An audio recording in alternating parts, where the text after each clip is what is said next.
or where there's a bogus appraisal involved. That's an illegal flip. Anytime you buy and sell, it's really flipping. Anytime you buy and sell legally, with an attorney who's competent and with disclosure and with buyers and sellers where there's no creation of documents, no fraudulent transaction, no appraisal that's bogus, then you're perfectly fine. So flipping is legal as long as you do it the right way, with true values for the houses, true values for your appraisals, and none of that, elements of sneaky underhanded stuff where people have tried to pump up the values in neighborhoods, pull cash out, leave, disappear, let the houses foreclose. So that's my little speech on legal versus illegal flips. Let's take a step back and say, well, okay, I know I want to wholesale. I know I got to build a buyer's list. Okay, I understand that. But how do I find these deals? Everybody wants to know, well, how do I find a good deal that I can get paid $5,000 to $15,000 on? Two main ways is to find a good real estate agent to work with. An agent that understands investors, an agent that is going to be in your corner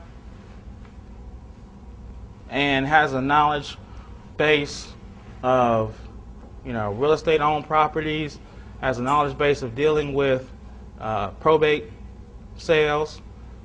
And then the second part is to create a marketing machine, through postcards, letters, signs, ads, and develop your own marketing campaign to find motivated sellers. So really and truly, there's only two ways, with a lot of little details underneath, a lot of little sub categories, but you either find a good real estate agent to wholesale with or create a marketing machine, or both. Both are important. You don't want to depend on one way to do any business, whether it be this business or any other business. You don't want to have just one source for finding your deals, because if you don't have deals, you don't have a business. Your buyer's financing. The easiest way to sell a property to someone when you're wholesaling is if they have cash. I mean, that's clear. They have cash in the bank, verifiable, then go to closing, then you're golden.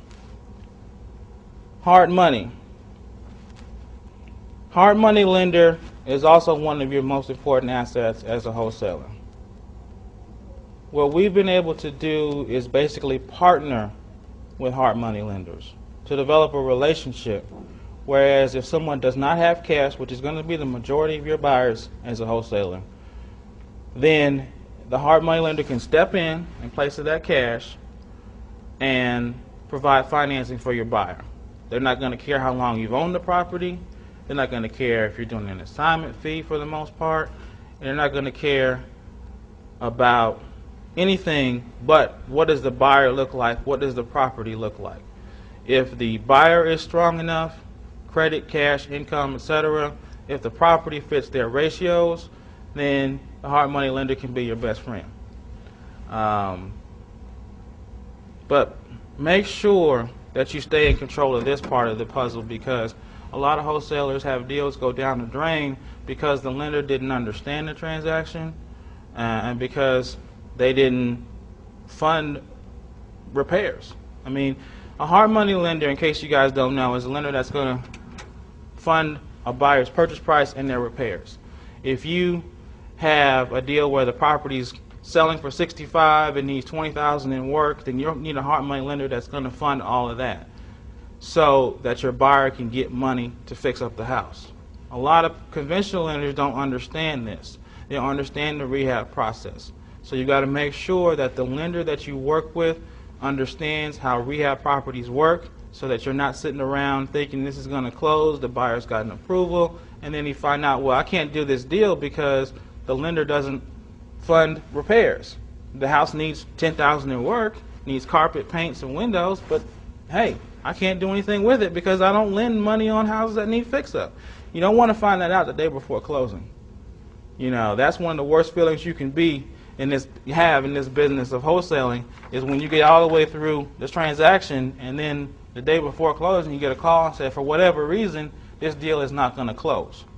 So beware of what your buyer's financing situation is. In fact, you probably want to take control of that financing situation to the extent that you search out lenders that you can work with. Say, hey, Mr. Lender, I'm looking to wholesale houses. I need to know if you fund properties that have repairs needed. You know, you don't want to get into a situation where you're at the last minute scrounging and trying to figure out what's going on with your deal when you're expecting a payday. Your most important asset is your buyer's list, because you want repeat customers. Just like McDonald's wants to sell a Big Mac to over and over again to a customer, you want to kind of be in that same mindset.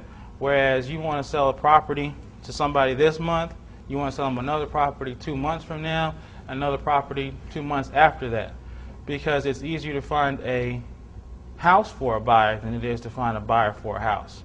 That's why this is so important, because your business becomes residual. You're not always looking for buyers. You've got people lined up that want your deals because you developed a relationship with them.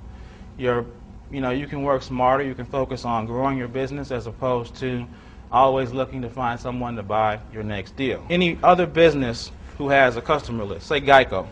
Geico has a list of 1 million customers that they sell insurance policies to.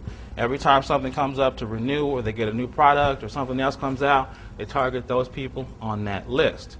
So you want to make sure that you build your buyer's list. If you were to do 30 a year from 1 year, I'm just looking at an average of $8,000, which is pretty accurate net. Once you start to get, a buyer's list built up and to get some relationships developed with some closing attorneys and some real estate agents and etc. If you did 8 a year, go from 240 to 320 to 400, progressing each year, 10 more per year, you start to see kind of how you can build a business. The one thing that you have to remember about wholesaling is that it's very systematic, step by step, that you need to be able to put all the pieces together.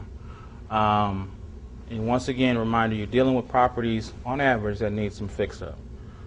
These aren't going to be your pristine properties that you just ride around in the subdivision and say, hey, they want 180 for that house, and I think it might be worth 200.